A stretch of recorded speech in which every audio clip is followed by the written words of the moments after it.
Griffin the Griffin by BlackWing. Chapter 68. Another human, another idiot. Well, we're here. Gala's supposed to be today. Well, where should we drop you off, Lyra? I asked as we approached the city limits. The gate to the castle. I'm going to the gala too, you know. The mint unicorn pulled out a ticket of her own, and with a quick flash of her horn, pulled out a floral patterned dress from her saddlebags and slipped it on, all in about 4 seconds. My crew simply put on our sunglasses. Well, alright then. Trixie, hop on. Got it. The unicorn jumped to my back, and then Gilda grabbed Lyra and helped Shimmer onto her back. Nadine jumped on Maria, and Growl on their birds, and the rest of the crew onto theirs. Captain Griffin, so glad you could arrive, a Pegasus guard stated from off to the port side. Yeah, mind if we set the ship over there? I pointed at a tower, near the gala building. We'll just pass it along. Oh, I almost forgot. Tickets, please? I just lowered my shades and glared at him. I don't need your damn tickets. Fair enough. Those without rides just dropped down by rope, onto a landing at the castle. Once everyone was dismounted, we walked up to the doors. We all just walked into the gala room. The guards looked like they were going to try and stop us, but I glared at them. They swallowed hard and started visibly sweating under my gaze. Suckers. Am I really that scary? I guess I do have a reputation and I'm going into a formal party armed to the teeth. Once we were in, we split up. Lyra went down to the stage, and the cats and griffins fanned out to do various things. Steelhorn looking a bit out of place, seeing as how he was so much larger than most of the ponies. Gilda and Shimmer going with him to ease the awkwardness. And the Freuds mingling quite well, despite their metal extremities. Trixie and I were quickly approached by Princess Celestia and a changeling. We both tensed up, preparing to squash the bug at a moment's notice. The insect pony's eyes nearly popped out of his head when he saw us. Captain Griffin. Celestia started with a bow, although not a very low one. She couldn't be seen bowing to a pirate after all. I thank you for your timely arrival. I am also glad you requested an invitation instead of simply crashing the party, although I can't understand why you had to frighten my guards to get in. Did you not receive the ticket? Oh, I got it. I gave it away. As if I needed something like that to get in. I go where I want. You ought to know that by now. We shared a quick laugh.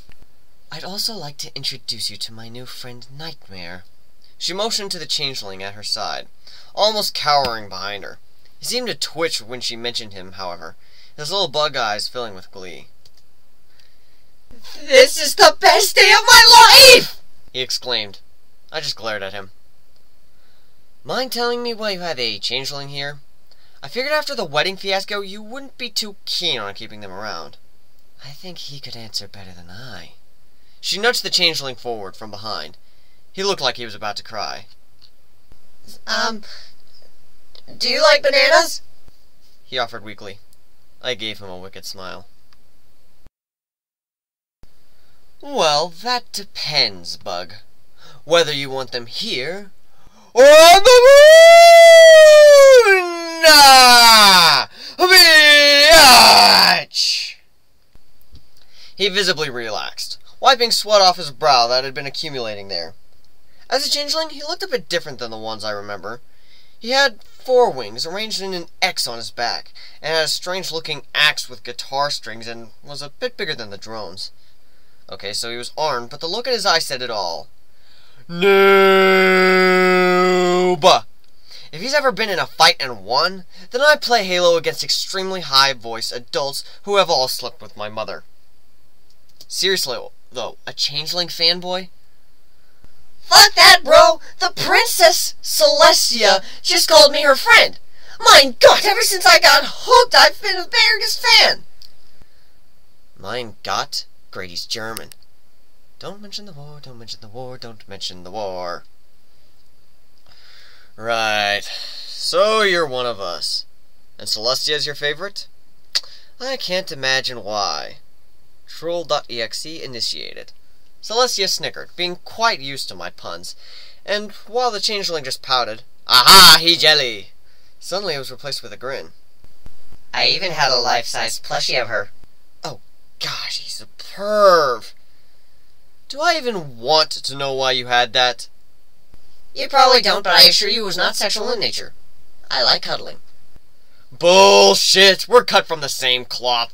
I know what you do with that plushie at night. I cringed at the thought. Am I the only one creeped out by this? Trixie asked, quite annoyed. Trust me, you're not the only one.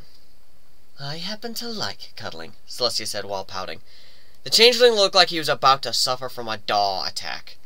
It wasn't that cute. Man, if he knew what I've done, he'd probably die. You know what? Why not tell him? Well, as long as we're on the topic of cuddling, I hugged Fluttershy and she called me soft.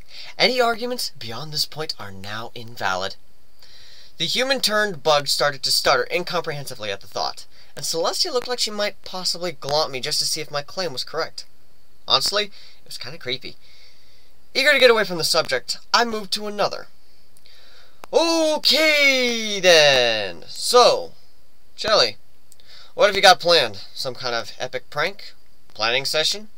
Badass mission you want me and the kid to do?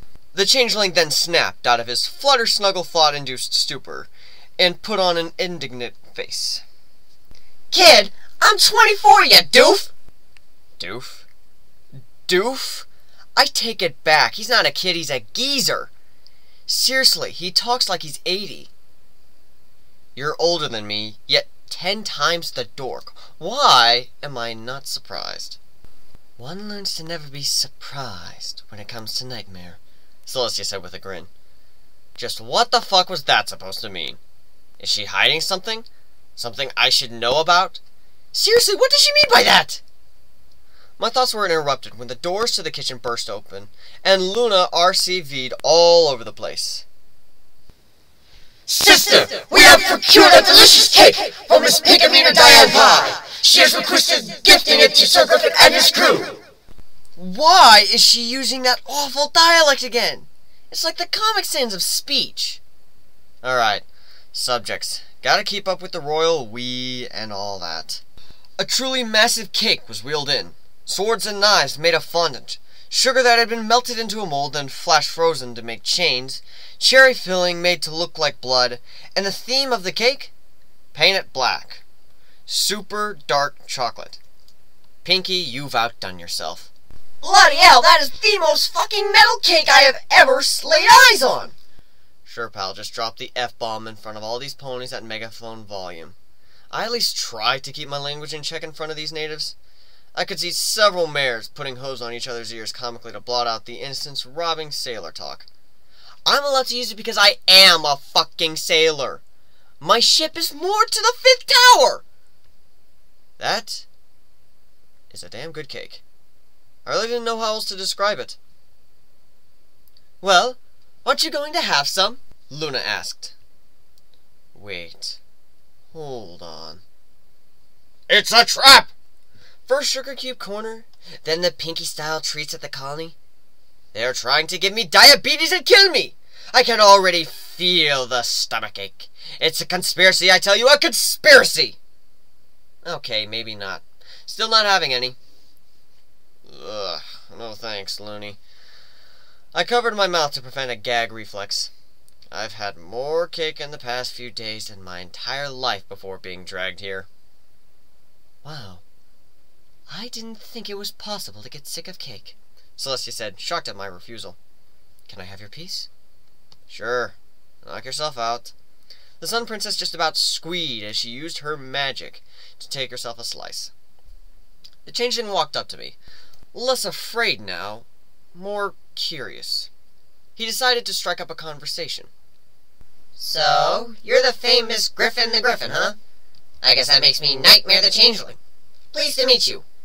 He holds out a hole-filled hoof, which I grip forcefully and shake. You know the crush your knuckles grip? But not too hard. I don't doubt that in this form, I might actually crush his hoof. He didn't seem bothered by it. Right, exoskeleton. They're squishy only on the inside. So you named yourself after an equestrian villain with a K in front? Lazy ass. That's unoriginal. Will get confusing really quick, and you missed a fantastic opportunity. What are you talking about, Willis? Must Resist urge to crush skull. Whew, that was close. Celestia wouldn't be too happy if I killed her #1 fan. You should have called yourself Chuck Testa. Just think about that for a second. He sat on his haunches, put a hip to his chin, and suddenly his eyes filled with realization, and then he looked at me. You son of a bitch! He face-huffed, cutting off what he was about to say. Fairly obvious that he wasn't used to his new body, because he would have known that even with an exoskeleton, the feet, or in this case hooves, are the hardest part. They also have a point on them, which he hit himself on the head with. He actually punctured a hole in his own head. Everyone who saw it was laughing. That is, till he saw the pool of blood starting to form around him, at which point it abruptly stopped the guffaw. Did he just really knock himself out? I asked. Celestia glared at me. If he's seriously injured, I'm blaming you. She picked him up with her magic and then walked off to what I presume to be the hospital ward. Hey, it's not my fault he's an idiot.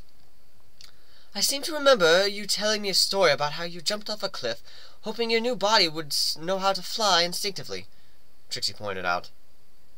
Trix, shut up. The gala was still in the preparation stage, so I hung out with Luna for a bit while Trixie rode around on my back, making all who saw quite confused, impressed, or jealous. After a while, she brought me into a hall off to the side, where I saw none other than Queen Chrysalis. I didn't even bother drawing my sword. When she saw me, all I had to do was smile. Oh, Luna! You brought me someone to play with. And since Trixie's here, she'll get to have some fun, too, I said sadistically, making the Queen shudder, then drop to the ground and put her hooves over her head. Yep, she remembers me. Yes, that was indeed the reason you were invited. The Changeling Queen has requested a truce. And while she's here, she wanted to make sure that she was on her best behavior. Isn't that right? Luna smiled evilly. The Queen just about choked on the air in her lungs. Just keep him away from me. Aw, why you no like me? I had a lot of fun when we played last time, I replied with a childish grin. Trixie, show her the leg. At my command, my rider lifted her prosthetic up to let the Queen see. Chrysalis looked at her own hoof, the one that I had cut off, and then dug at the ground nervously. Well, as long as nothing like that happens again, we won't have a problem, I smirked. Come on, Griffin, play nice, Luna scolded. Didn't you read the label? Does not play well with others. Oh, you. Well, see you around, Queen Bee. I gotta go check on the moron.